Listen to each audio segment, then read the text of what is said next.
Assalamualaikum warahmatullahi wabarakatuh. Perkenalkan, nama saya Dola Rawayu. Saya akan mempresentasikan hasil artikel yang sudah saya rangkum.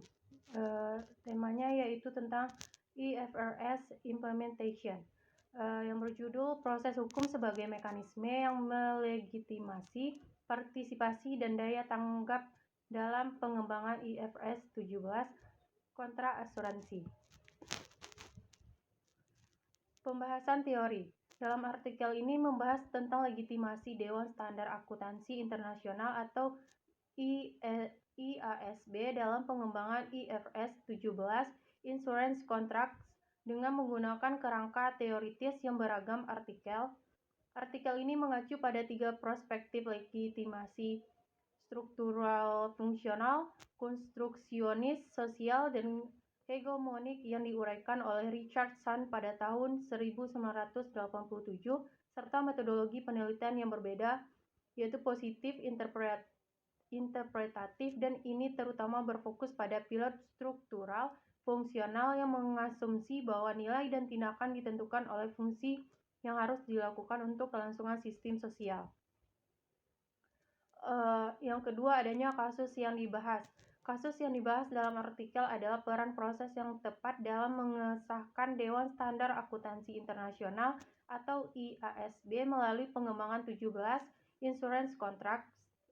Studi ini mengevaluasi partisipasi pemangku kepentingan dan responsivitas terhadap pandangan yang diungkapkan dalam surat komentar. Fokusnya adalah pada perubahan dalam pengakuan penilaian dan pengungkapan selama proses 10 tahun di mana Financial Accounting Standard atau FAS memainkan peran yang relevan. Artikel ini juga menyoroti perubahan di dalam pandangan pemangku kepentingan terhadap dokumen yang diterbitkan selama pengembangan IFRS 17. Lalu adanya objek penelitian dalam artikel ini adalah proses pengembangan IFRS 17 Insurance Contracts oleh Dewan Standar Akuntansi Internasional atau IASB. Studi ini mengevaluasi partisipasi pemangku kepentingan responsivitas IASB terhadap pandangan yang diungkapkan dalam surat komentar, serta perubahan dalam pengakuan penilaian dan pengungkapan selama proses pengembangan standar tersebut. Penelitian ini menggunakan pendekatan struktural fungsionalis dan menilai fungsi legitimasi dari proses. Lalu cara teknik analisis datanya yaitu pendekatan analisis konten 2 langkah yang diadopsi dari Milne dan Adler pada tahun 1999. Langkah pertama melibatkan definisi kategori, sedangkan langkah kedua melibatkan formulasi apa dan bagaimana teks dikodekan, diukur, dan diklasifikasikan.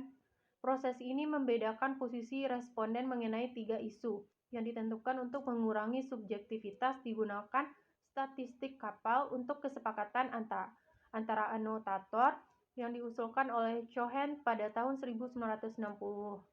Sebuah subset dari 60 surat komentar dipilih secara acak untuk direplikasi analisisnya oleh seorang peneliti asisten yang secara independen menentukan posisi responden untuk setiap isu. Tidak ada perbedaan yang signifikan antara kedua anotasi di seluruh yang diteliti. Lalu hasil penelitian dalam artikel ini menunjukkan bahwa studi ini mengadopsi pendekatan struktural fungsionalis untuk mengevaluasi fungsi legitimasi dari proses yang tepat. Metode analisis konten 2 langkah digunakan untuk menilai posisi responden terkait dengan 3 isu yang ditentukan penelitian.